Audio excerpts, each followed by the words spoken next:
Gente, as festas de fim de ano devem aumentar quase 45 milhões de reais. Deve movimentar 45 milhões de reais no comércio aqui de Maceió. Pelo menos é o que aponta o estudo da Fé Comércio. E é sobre esse assunto que nós vamos falar agora com o Felipe Rocha.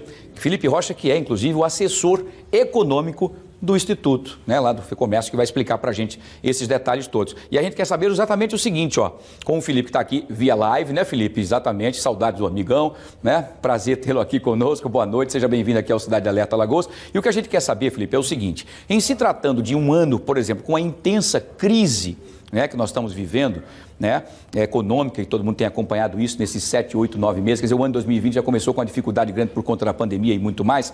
Eu quero saber o seguinte, é um bom número, por exemplo, para a gente comemorar, inclusive para os comerciantes? Boa noite. Boa noite, Wilson, boa noite aos ouvintes, telespectadores da TV Paixara. É um ótimo número, por quê? Porque, embora tenha ocorrido uma queda na intenção de presentear e de consumir no período de 4 pontos percentuais, o volume financeiro, comparado ao mesmo período do ano passado, cresceu 9 milhões de reais. Por quê? Porque os consumidores estão notando que vão precisar gastar um pouco mais para presentear. Então, o ticket médio, ou seja, o valor médio que as pessoas vão despender para adquirir bens e serviços na economia, pelo menos na capital, cresceu R$ 87. Desta vez, este ano, na média, as pessoas devem gastar pelo menos R$ 360 adquirindo bens e serviços na economia para compartilhar com familiares e com amigos. Agora, Felipe, a quem a gente pode atribuir, por exemplo, esse aumento num momento difícil como esse? Os auxílios emergenciais, esses empregos temporários agora do mês de dezembro, que vão dar uma movimentada, o 13º pago pela Prefeitura, antecipadamente também pelo Estado, isso oxigenou, inclusive, a economia?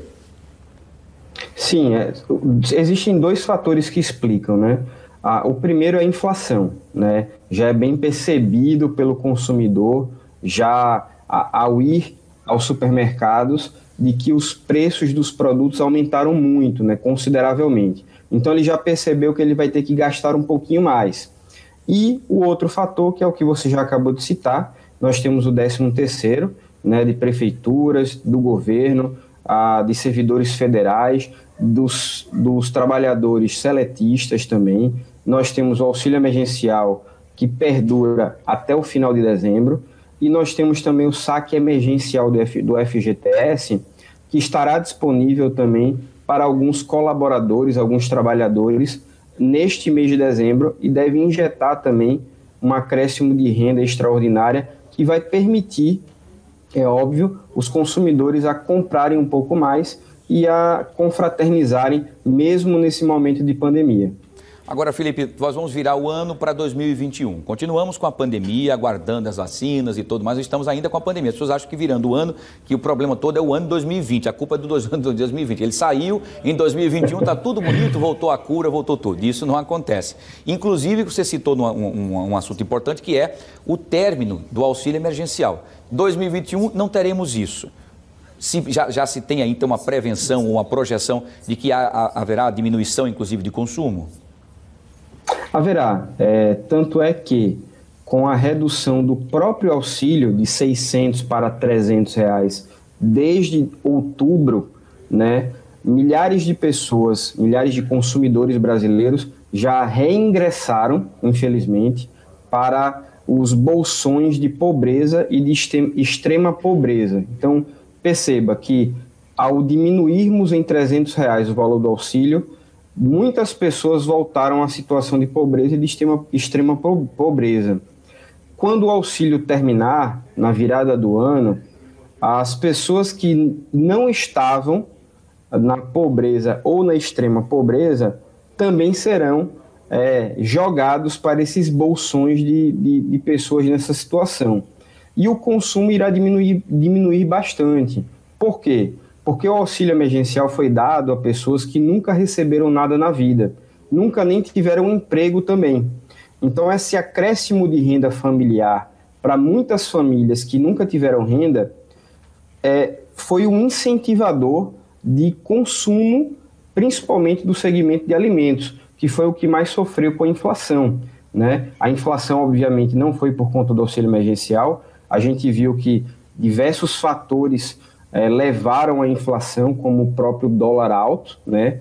Que impediu ou elevou o preço de produtos importados e fez com que muitos empresários tivessem a possibilidade, optassem, na verdade, por exportar seus produtos ao invés de vender no Brasil. E isso, ocasionalmente, gerou uma inflação um pouco descontrolada para alguns alimentos, né? Agora nós já estamos voltando à normalidade, mas é claro que a falta do auxílio emergencial, dessa renda extra, levará sim a uma situação de consumo menor comparado a esses últimos meses do ano.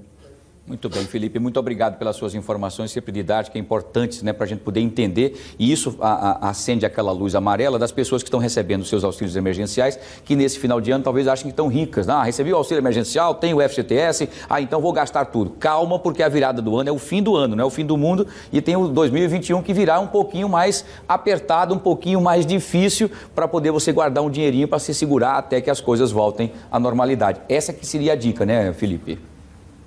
Isso, é sempre importante que os consumidores tenham sempre muita cautela e prudência ao consumir, né?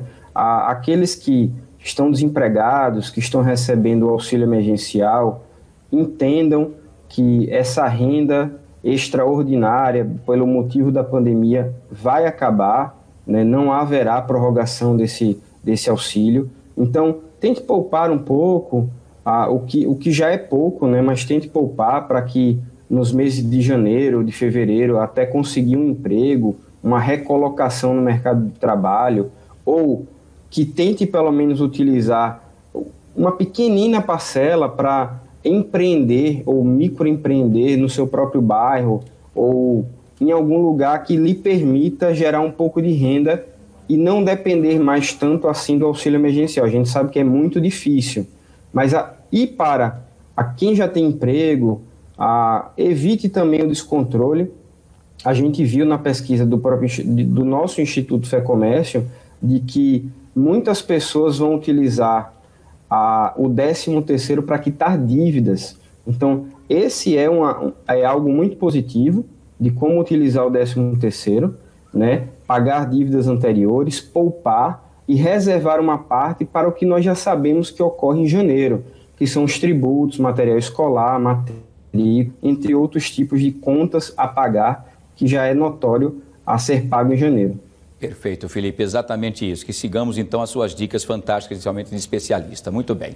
Um abraço grande, obrigado, bom final de semana e até a próxima, se Deus quiser. O espaço está sempre à sua disposição. Boa noite. Boa noite.